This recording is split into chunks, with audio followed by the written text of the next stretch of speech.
There are times when nature wins without making a fuss. A tree grows slowly. Snow falls unintentionally. The sun rises effortlessly. And yet, everything happens. Maybe true triumph was never about beating someone, but about stopping fighting the invisible rhythm of life. From an early age, we were taught to push time, push results, pushing ourselves to the limit, as if existence were a heavy door, that it only opens with force. But what if that door was never locked? What if she always opened up to those who knew how to touch instead of pushing? There is a silent path, ancient as the mountains and simple as the flowing water between stones, a way of advancing without tension, of growing without wear and tear, of conquering without burdening pressure weight. A code that does not require constant sacrifice, nor an accelerated mind, nor a soul in a state of permanent alert. Observe nature for a moment. Nothing in it is rushed, and nothing is late. Stations do not compete with each other. The wind doesn't argue with the relief. The flower doesn't feel guilty about blooming when the time is right. Still, we insist on living as if everything were an invisible race, as if stopping would mean failing, as if resting was a mistake, as if the value of life lay in the accumulated tension and not in the harmony built. But there is another way to walk, a way where success is not born from friction, where progress does not require anxiety, where victory does not come at the price of exhaustion. In this space between overexertion and passive surrender, there is a rare state: act without internal violence, move without breaking, moving forward in partnership with that which cannot be seen, but has always been present. This video is not about doing more, it's about removing what's left. It's not about controlling destiny, but about aligning yourself with it, like someone adjusting their breathing before taking a step. If on some quiet level, you feel like you're tired of fighting, if something in you intuits that life shouldn't hurt so much to function, so remain here. Maybe this is the time to remember that the greatest triumph is not born from pressure, but the return to the natural flow of those who finally stopped resisting. And if what you call strength is in fact the art of not forcing, if you feel like there is something invisible trying to guide you back to center, this video is for you. There is a type of tiredness that does not come from the body. He is born before the movement, before the action, even before the decision. It is the tiredness of internally resisting the natural course of things. Most people believe they are exhausted because they work too much, think too much, or runs too much. But in fact, the real burnout comes when we try to live outside of our own rhythm, when we force a speed that is not ours, when we demand clarity ahead of time, when we pressure results that have not yet matured. Imagine wind trapped inside a bottle. It is not the wind that becomes violent, it is the container that imprisons it. This also happens with the human mind when it tries to control everything at once. Time, the future, expectations, the image, the final result. The invisible error of modern life is not effort. It's the constant friction between what is happening and what we think should be happening. When the bow is tensioned beyond what is necessary, it does not shoot the arrow any further. It breaks. When water is dammed up unnecessarily, it doesn't grow stronger. It rots. And when the mind lives in a permanent state of excessive intention, it loses sensitivity, intuition, and clarity. We have been conditioned to believe that discipline means toughness, that focus means rigidity, that success requires continuous pressure. But this logic ignores something essential. Nature does not operate under coercion. No fruit ripens because it has been pressed. No night ends because someone demanded dawn. And no true path reveals itself to those who walk angry with time itself. There is a type of intention that violates the flow. It is born from the fear of losing, of being late, of not being enough. It is a noisy, tense intention, always projected into the after.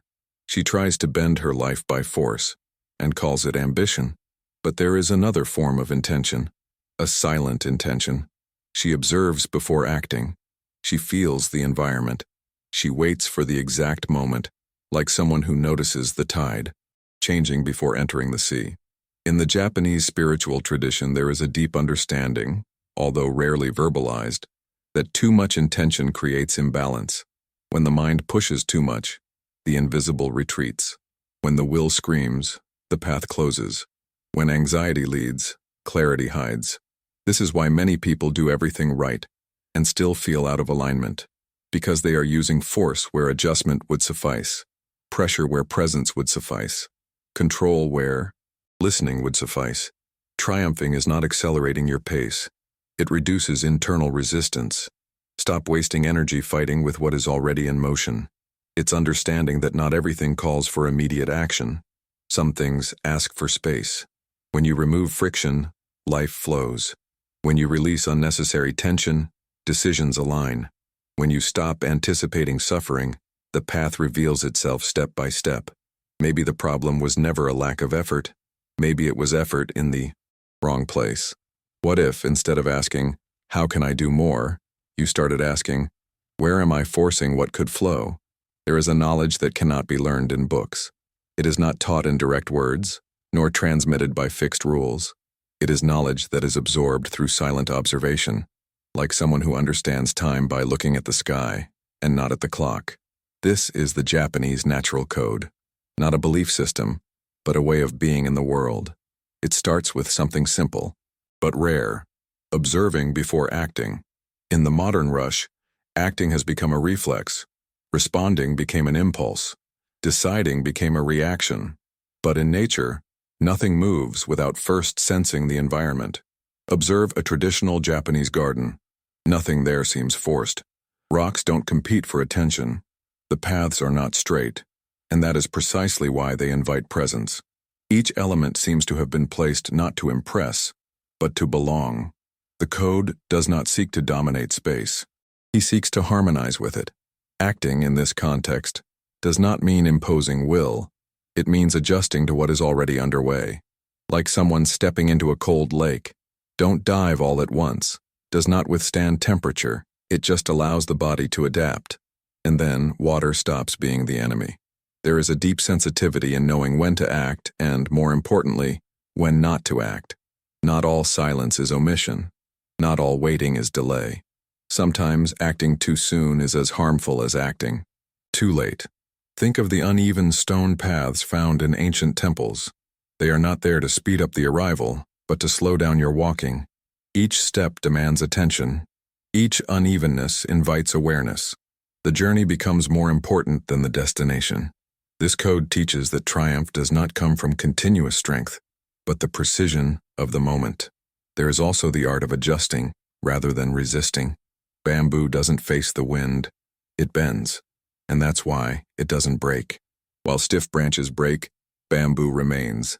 In human life, rigidity is often confused with character, but rigidity is just fear disguised as firmness. The natural code invites conscious flexibility, not to get lost, but to preserve yourself. Another silent principle is to act from the center, not from pride, not the comparison, not from anxiety, but from a stable internal point, like a mountain shrouded in mist. It does not need to be seen to exist. When action arises from this center, it carries less noise, less wear, less need for validation. It happens, and that's it. There are also small daily rituals, simple gestures of cleaning, organizing, pausing, not as an obligation, but as an internal alignment. Purifying the external space is, in fact, a way of calming the internal space. When the environment calms down, the mind follows. This code does not promise quick success. It promises consistency. And consistency, over time, builds trust. Confidence generates constancy. And constancy without pressure generates results that do not drain the soul. To triumph within this understanding is not to reach above others. It's about arriving in one piece, without getting lost along the way, without breaking yourself in the process. Perhaps the biggest mistake is thinking that the path requires more strength, when in fact, he asks for more listening. And if the real breakthrough doesn't come from taking the next step, but to feel what step the path is asking for now. There is a paradox that few can accept. The more you force an outcome, the further away it becomes. This happens because the pressure does not accelerate the path. It introduces noise, and noise confuses perception. When the mind is under pressure, it loses the ability to hear what is subtle. She starts to interpret everything as an obstacle. Everything becomes a threat. Everything becomes urgent. And in this state, even opportunities go unnoticed. Pressure is a silent type of violence, not against the world, but against yourself. It creates a constant tension between the now and an imagined future, and the greater this internal distance, the greater the wear. This is why extremely hard-working, disciplined, and correct people, they often feel stuck. They are always trying to get somewhere without ever inhabiting the place where they are. The real paradox of triumph without pressure begins with a renunciation. Give up the obsession with control. This doesn't mean giving up. It means trusting the invisible process that connects a coherent action to a result inevitable, like a seed that doesn't need to be watched every day to grow. It needs soil, water, light, and time. The modern mind, however, wants results them ahead of time. She distrusts silence. She fears the break. She interprets the pause as imminent failure. But in the Japanese spiritual tradition, pause is fertile. The void is functional. The space between one gesture and another is where clarity forms. Imagine a bowl of murky water. If you shake it, trying to clean it, the dirt spreads even more. But if you just leave it alone, the water clears itself. What seemed confusing is effortlessly organized. This is how triumph without pressure works. It arises from reducing interference, not increasing force. There is also something essential. When you abandon the obsession with the result, your action becomes more precise, less exaggerated, less reactive, more aligned. You take action because it is the natural next step, not because you're desperate to get to the end. And that difference changes everything. Pressure creates a narrow mind. Alignment creates a broad mind. A broad mind sees possibilities where there was only tension before. This paradox also reveals something uncomfortable. Many results do not arrive because we are not ready to receive them. The pressure tries to compensate for this lack of preparation, but it only exposes the misalignment. When you are aligned, you don't need to chase. The right situations start to find you. Not by magic, but because your internal posture starts to talk to the world in a coherent way. To succeed without pressure is to understand that success does not respond to anxiety. He responds to presence. It's like walking in fog. You don't see the whole way, but see the next step, and that's enough. The obsession with total clarity creates paralysis. Acceptance of the next step generates movement. Maybe you don't need more strength. Maybe you need more trust in the invisible that supports the visible. And if the triumph you seek already on the way, but just waiting for you to stop squeezing time so you can recognize it when it arrives. In modern life, the biggest waste is not time. It is internal energy. Most people are not tired from doing too much, but by anticipating suffering, by mentally rehearsing scenarios that may never happen, for carrying responsibilities that have not yet arrived.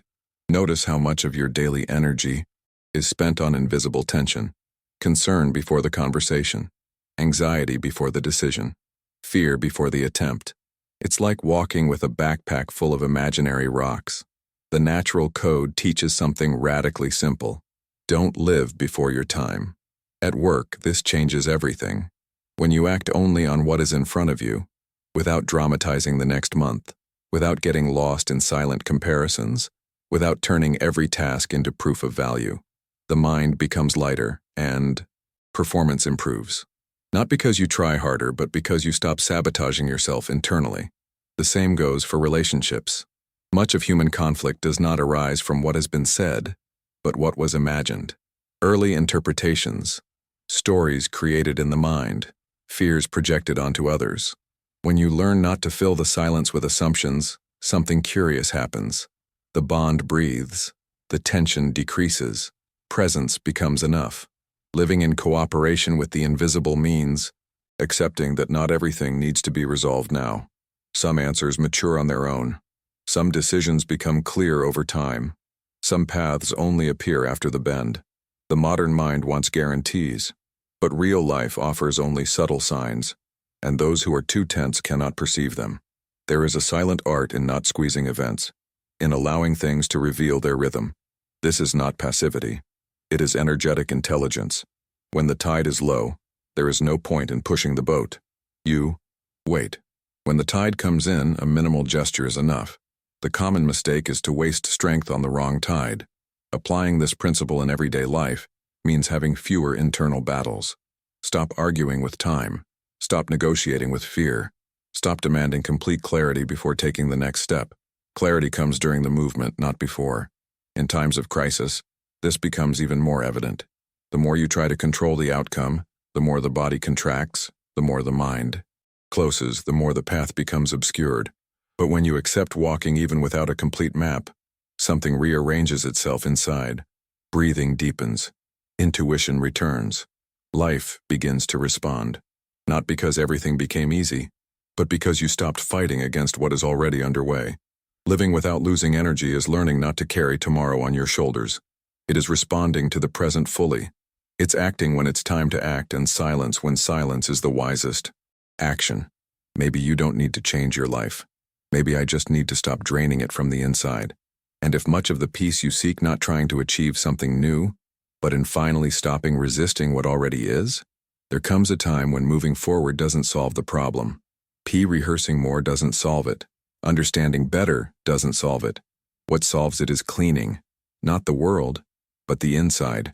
There is an invisible saturation that builds up when we live in constant reaction, repeated thoughts, unspoken expectations, old tensions that were never released. All of this creates background noise that takes us away from the center. Internal purification is not a grand event. It starts simply, almost imperceptibly, with the decision to stop for a moment. In the Japanese spiritual tradition, cleansing has never been just physical. Cleanse the body, the space, the gestures. It has always been a way to quiet the spirit. When the excess goes away, something essential returns. Silence, for example, is not absence, it is a fertile field. It is there that the mind slows down and intuition reappears. This is where the body relaxes from constant alertness. It is in him that the invisible finds space to manifest itself. We live as if the mind always needs to be busy, as if stopping was dangerous, as if the void were unproductive. But the void is exactly where alignment happens. Imagine a lake after the storm. As long as the water is agitated, there is no reflection. But when the surface calms down, the sky reappears. Not because it was created, but because it was always there. Returning to the center is allowing this calm to establish itself. Not forcing positive thoughts, not fighting emotions, but letting everything settle. This return requires courage, because in the silence we find not only peace, but also what we avoided feeling. And yet, this is where the real cleansing occurs. Purifying yourself means abandoning excessive expectations. It's letting go of the need to prove something. It's about reducing the internal noise that tries to anticipate the future. It's accepting that not everything needs an immediate response. When the mind clears, the body follows. Breathing deepens. Gestures become simpler, clearer decisions. Not because you discovered something new, but because it removed what was in excess. This return to center does not take you away from the world. It makes you more present in it, more accurate, more sensitive to the timing of things. It is in this state that life begins to respond effortlessly, not as a reward, but as a natural consequence of alignment. When you are centered, you don't need to protect yourself as much. You don't need to explain so much. You don't need to run so much. You start to trust your own presence. Maybe what you are looking for is not ahead, nor behind, nor above. Maybe it's right here, at the silent point where you stop pushing yourself and finally allows himself to be. And if the real beginning not require a new path, but only the calm return to what you never stopped being, when you observe nature closely enough, something becomes clear. She never seems tired of being what she is. The mountain is not in a hurry to be a mountain. The river doesn't blame itself for going around rocks. The night doesn't try to turn into day before its time. Everything exists in silent cooperation with a greater rhythm. What keeps us from this rhythm is not the world, but the idea that we need to fight it to exist, that we need to prove value, that we need to beat time, that we need to control the invisible to deserve to move forward. But the natural code that runs through Japanese life never asked for excessive effort. He always asked for presence. Presence to feel when it's time to act. Presence to understand when it's time to stop. Presence to trust that not everything requires intervention. Succeeding without pressure is not a technique. It is a change of internal posture. Stop pushing the river and start learning from your direction. When you let go of the obsession with the result, Life stops being a battlefield and becomes a territory for dialogue. You act, the world responds, you adjust, and the path is built, not spectacularly, but in an integral way. Perhaps the greatest success is not arriving first, no higher, no further. Maybe it's arriving in one piece, complete in gestures, whole in the breath, whole in relation to time, whole with yourself. When you stop violating yourself internally, the world stops seeming hostile. When you respect your own rhythm, the rhythm of life begins to respect you back. This is the silent triumph, the victory that makes no noise, success that does not cost the soul as a price. If something on this path resonated with you, not as an idea, but as a souvenir, so maybe you're already closer than you think. Sign up and continue walking with us along the path of the soul, where winning is not it. Requires pressure, just alignment. And before you go, take this question with you without trying to answer it now. What if what you call destiny is just the whisper of the invisible guiding your steps from the beginning, just waiting for you to stop resisting and listen to him?